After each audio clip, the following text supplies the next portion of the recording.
Pedagang daging sapi di Bandung mogok jualan. Harga yang tidak stabil dari pemasok diduga menjadi penyebab mogoknya pedagang daging sapi berjualan.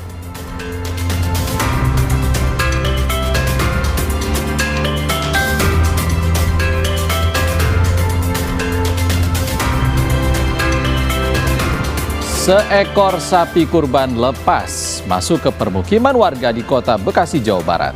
Warga pun bergotong royong menangkap sapi yang lepas.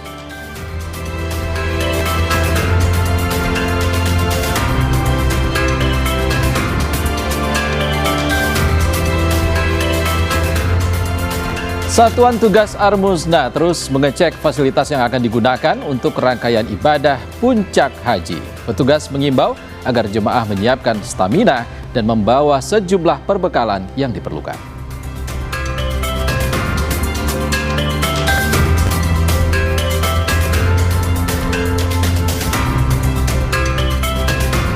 Selamat sore saudara, selain 3 sorotan utama tadi, beragam kabar penting dari sejumlah daerah di tanah air akan kami hadirkan untuk Anda selama 30 menit ke depan. Saya Ihsan Sitorus, inilah Indonesia Update selengkapnya.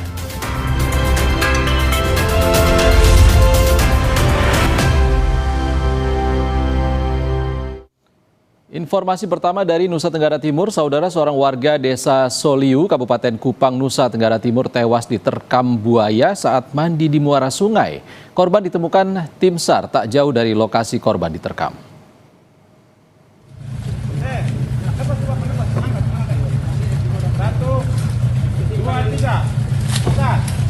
Tim SAR gabungan berhasil menemukan seorang warga desa Soliu, Kabupaten Kupang, Nusa Tenggara Timur, yang tewas diterkam buaya. Korban ditemukan usai tim SAR memperluas pencarian hingga 1 km dari muara Sungai Naus, tempat pertama kali korban diterkam buaya. Korban diketahui diterkam buaya saat sedang mandi di sekitar muara sungai. Kini jenazah korban diserahkan ke pihak keluarga untuk disemayamkan di rumah duka. Warga dihimbau untuk waspada ketika melakukan aktivitas di sekitar muara sungai. Oke. Waktu-waktu aja, jangan siap. Korban berhasil ditemukan dalam keadaan Mike Delta.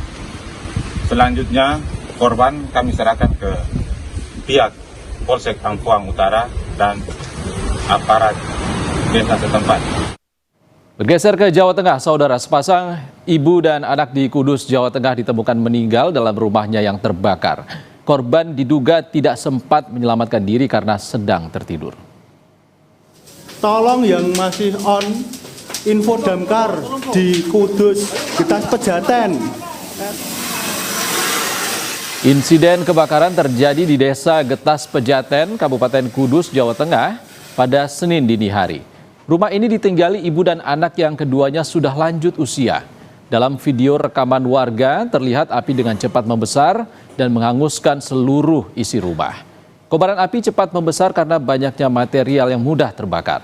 Salah satu korban diketahui bekerja sebagai pemilah kertas.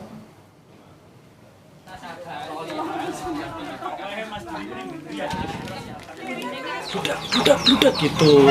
Terus aku bangun, buka pintu itu, api udah bulat-bulat gitu, dan ini gentengnya udah jatuh. Api sudah mengepung. Sudah, pokoknya wah gede api gitu. Nah, setelah itu pokoknya sambil lari-lari bangunin tetangga sekitar supaya bisa evakuasi kayak gitu. Kebetulan Mbak Niti ini memang kondisinya baru sakit stroke, jadi nggak bisa kemana-mana, bisanya hanya di atas tempat tidur. Pak Jono pekerjaan sehari-harinya memilah kertas. Jadi disinyalir, ini masih praduga awal. Kemungkinan kalau nggak dari api obat nyamuk, ya dari api rokok. Kabar dari dunia olahraga, saudara, Persib Bandung selangkah lagi menjadi juara setelah meraih kemenangan atas PSM Makassar. Pada pertandingan di Stadion Gelora B.J. Habibie Parepare itu, Maung Bandung menang 2-1. Maung Bandung membuka keunggulan lebih dulu melalui Tom Hey sebelum tuan rumah menyamakan skor lewat gol Yuran Fernandes. Julio Cesar kemudian menjadi pahlawan kemenangan Persib setelah mencetak gol penentu. Tambahan 3 poin membuat Persib semakin kokoh di puncak klasemen sementara, unggul 2 angka atas Borneo FC yang pada laga lain hanya mampu bermain imbang tanpa gol melawan Persijap Jepara. Dengan 1 pertandingan tersisa, peluang Persib untuk meraih gelar juara terbuka lebar.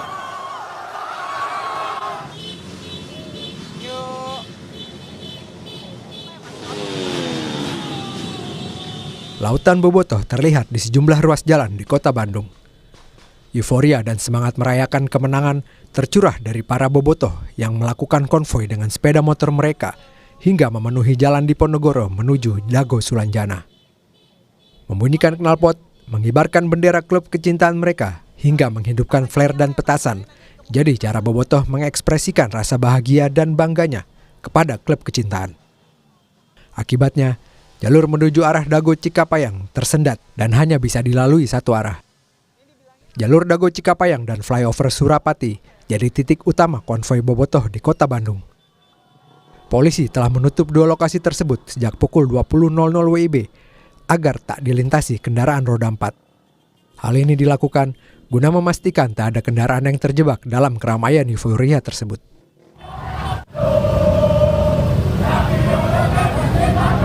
Di kota Bogor, ratusan supporter Persib Bandung juga melakukan konvoi setelah Persib mengalahkan PSM Makassar pada pertandingan Liga 1. Tak hanya konvoi, mereka juga memblokade Jalan Raya Pajajaran, Kota Bogor, yang mengakibatkan macet panjang karena kendaraan roda 4 tak bisa melintas. Ratusan supporter Persib Bandung ini melakukan perayaan di Tugu Kujang dan Jalan Raya Pajajaran dengan menyanyikan yel-yel, juga menyalakan flare hingga membunyikan knalpot sepeda motor mereka.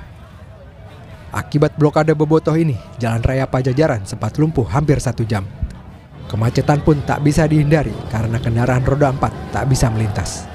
Setelah hampir 1 jam, ratusan bobotoh akhirnya membubarkan diri. Tim Liputan Kompas TV. Tetaplah di Indonesia Update saudara, kami segera kembali dengan kabar seekor sapi kurban yang lepas dan masuk ke permukiman warga di kota Bekasi, Jawa Barat. Warga bergotong royong menangkap sapi yang lepas itu.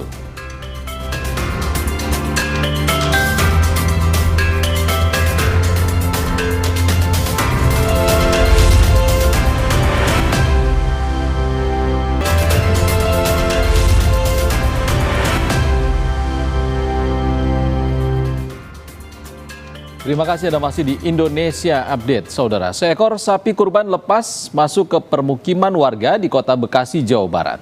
Warga pun bergotong royong menangkap sapi yang lepas.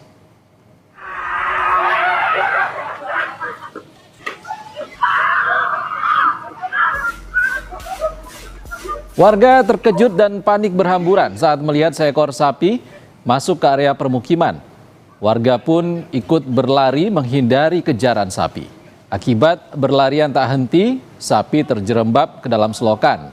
Warga bergotong royong mengevakuasi sapi berbobot hampir 300 kg tersebut. Sapi dikembalikan ke posko hewan kurban.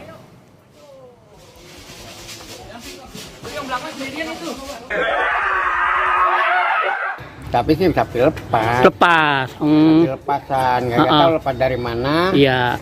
Posisi ada dari belakang ke depan. Oh, ke depan. Gitu. Itu kalau dari CCTV warga lagi pada duduk di situ. Duduk, daripada duduk, emang ngomongan daripada duduk. Oh, itu pas dia lari gitu ketakut juga loh warga dong.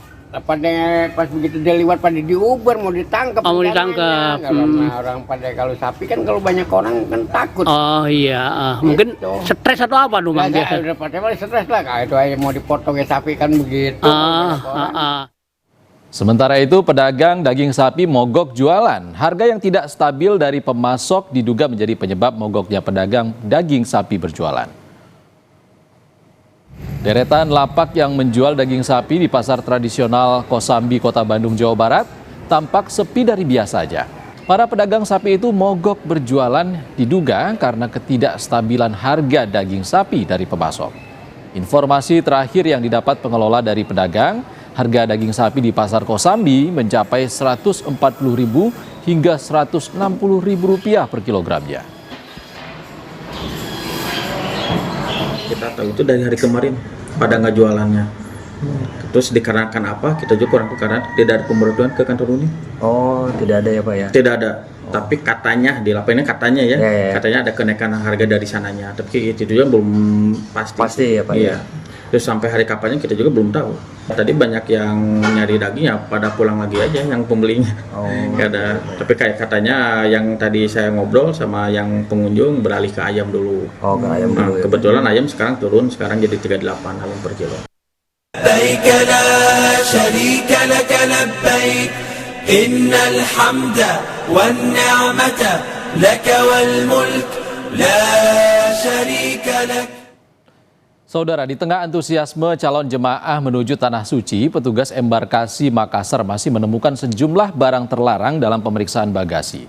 Mulai dari gunting, korek api, hingga cairan dalam jumlah besar terpaksa diamankan demi menjaga keselamatan penerbangan. Temuan ini diamankan saat proses pemindaian X-ray dan pemeriksaan manual sebelum jemaah diberangkatkan ke Bandara Internasional Sultan Hasanuddin. Barang yang diamankan antara lain gunting, korek api gas, benda berbahan logam, serta berbagai cairan dan aerosol yang melebihi batas ketentuan kabin pesawat. Petugas mengimbau jemaah agar lebih cermat memeriksa bagasi demi kelancaran dan keselamatan perjalanan menuju Tanah Suci.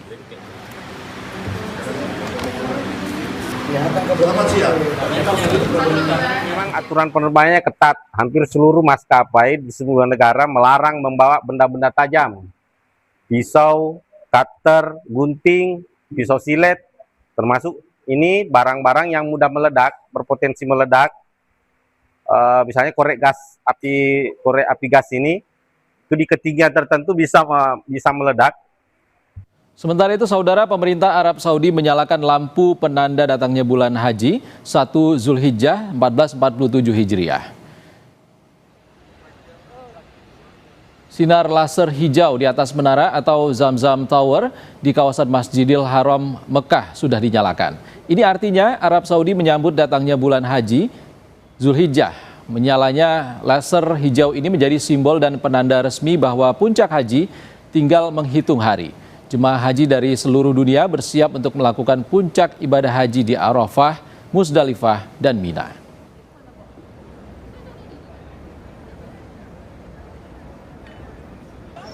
Satuan Tugas Armusna terus mengecek fasilitas yang akan digunakan untuk rangkaian ibadah puncak haji, yakni wukuf di Padang Arafah, mabit di Musdalifah dan Mina, serta melempar jumroh di Jamarat. Jalur sepanjang 4 km dan melewati terowongan untuk menuju tempat melempar jumroh ini harus menjadi perhatian jemaah haji karena memerlukan persiapan fisik yang prima. Petugas mengimbau agar jemaah menyiapkan stamina dan membawa sejumlah perbekalan yang diperlukan.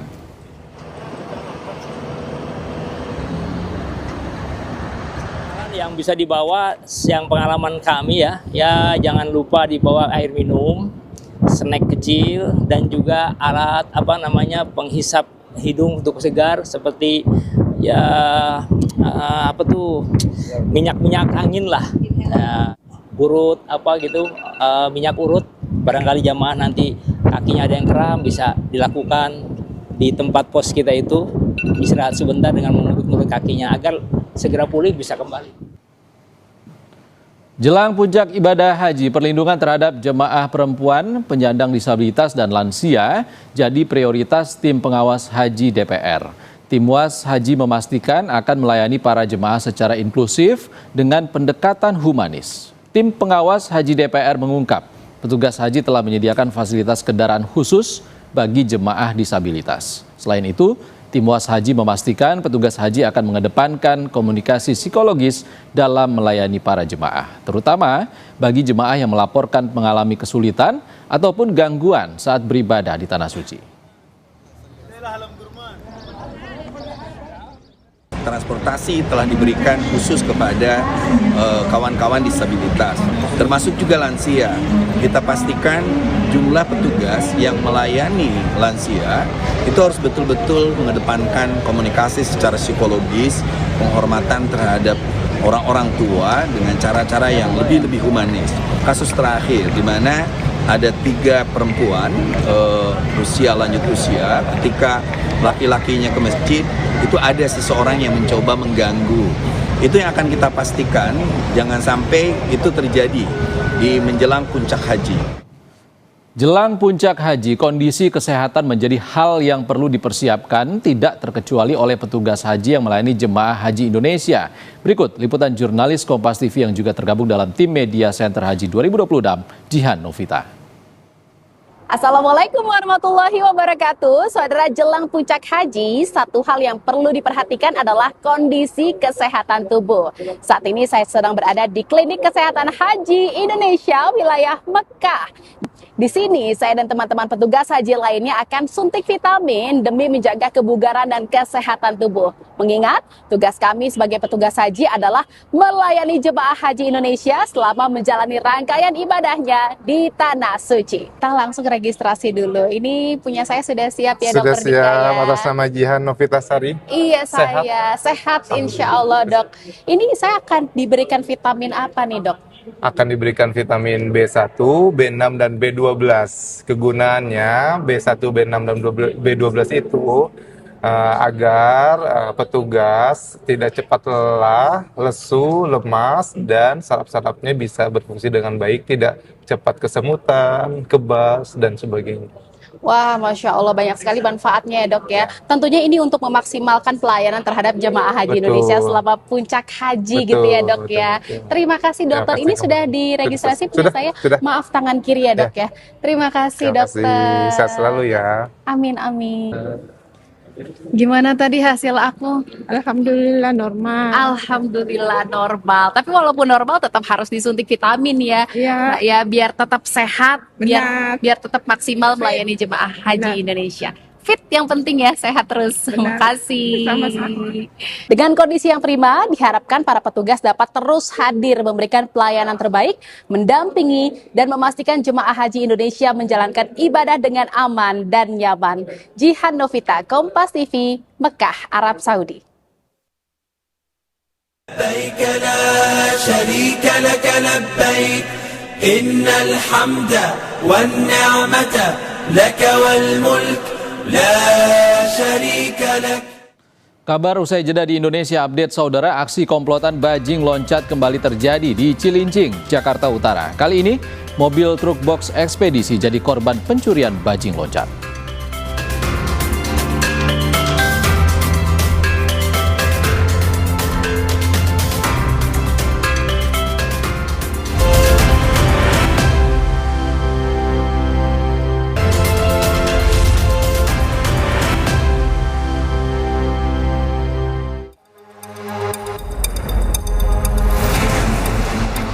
Aksi komplotan bajing loncat terjadi di Cilincing, Jakarta Utara.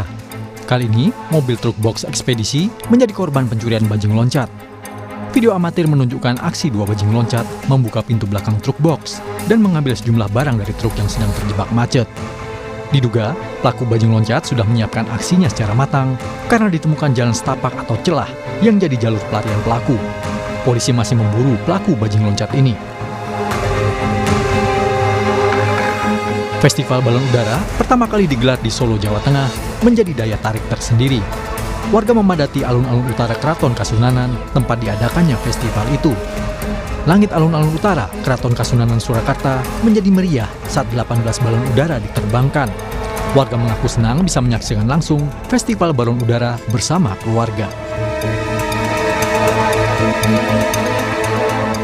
Pomdam 2 Sriwijaya menangkap 2 terduga pelaku yang terlibat dalam insiden penembakan yang menewaskan 1 anggota Kesdam 2 Sriwijaya.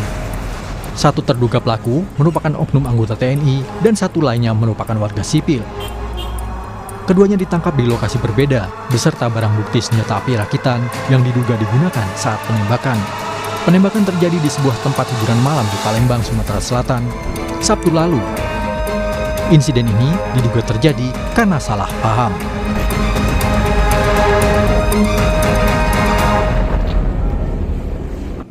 Kita ke sorotan lain, saudara. Seorang pedagang yang berjualan di halaman Gor Kadri Uning Sempaja, Samarinda diusir Satpam saat acara nonton bareng Borneo FC melawan Persijap Jepara. Cekcok antar keduanya pun tak terhindarkan.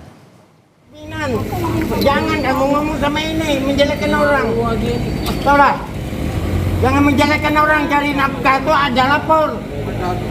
Sampai yang tidak lapor ke pos Sapam. Seorang pedagang kaki lima di Gor Kadri Uning Sempaja di Samarinda, Kalimantan Timur ini terlibat cekcok dengan salah satu satpam. Peristiwa bermula saat perwakilan paguyuban pedagang yang kerap berjualan di Gor melarang adanya pedagang lain.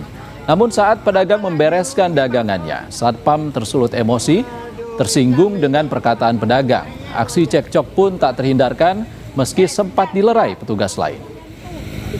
Apa ini? Kami loh. Wartawan nggak Pak? Ayo. Ajar hotel loh. Kabar lain saudara, pasca kebakaran yang terjadi di Mega Mall Kota Manado, tim dari Inafis Polda Sulawesi Utara dan Inafis Polresta Manado menggelar olah TKP di lokasi kejadian. Tim Inafis mulai tiba di lokasi kejadian pada pukul 13 WITA dan memulai olah TKP di gedung Mega Mall Manado pada pukul 14.30 WITA. Direktur Reserse Kriminal Umum Polda Sulut, Kombes Pol Suryadi menyebut olah TKP akan berfokus di lantai 3 gedung sesuai dengan informasi dugaan titik api. Sementara itu pihak pengelola mal memastikan selama proses olah TKP berjalan, operasional mal akan dihentikan hingga kondisi kembali kondusif. Dugaan sumber api di lantai 3 ya. Sekarang sedang melakukan tugasnya yaitu melakukan olah TKP dan kemudian memfokuskan pada sumber informasi sumber api berasal dari mana. Saudara, tim rescue Basarnas Balikpapan bersama tim SAR gabungan mengevakuasi seorang pemancing yang mengalami sakit dan kehilangan kesadaran di perairan Pulau Balang-Balangan, Selat Makassar. Proses evakuasi medis atau Medivac ini berlangsung di tengah kondisi hujan di perairan Selat Makassar. Korban diketahui bernama Salman, berusia 41 tahun. Korban sebelumnya berangkat memancing bersama 2 rekannya sejak Kamis lalu. Namun pada Minggu sekitar pukul 6 pagi, korban tiba-tiba kehilangan kesadaran di atas kapal. Menerima laporan tersebut, tim rescue Basarnas Balikpapan dan tim SAR gabungan bergerak cepat menggunakan rigid buoyancy boat atau ke tempat kejadian. Korban langsung dievakuasi dan diberikan pertolongan medis pertama hingga kondisinya stabil. Operasi SAR resmi ditutup dengan hasil korban selamat. Gabungan berhasil mengevakuasi salah satu pemancing yang sakit atas nama Salman, usia 41 tahun, pada pukul 10.20 WITA menggunakan RDB. Selanjutnya korban dibawa ke TPI Manggar. Melihat kondisi korban sudah stabil, atas permintaan korban dibawa ke rumah korban. Kami tutup Indonesia Update edisi kali ini saudara. Tetaplah di Kompas TV, sesaat lagi program Borgol bersama rekan kami Desi Fiftina akan hadir untuk Anda. Sampai jumpa.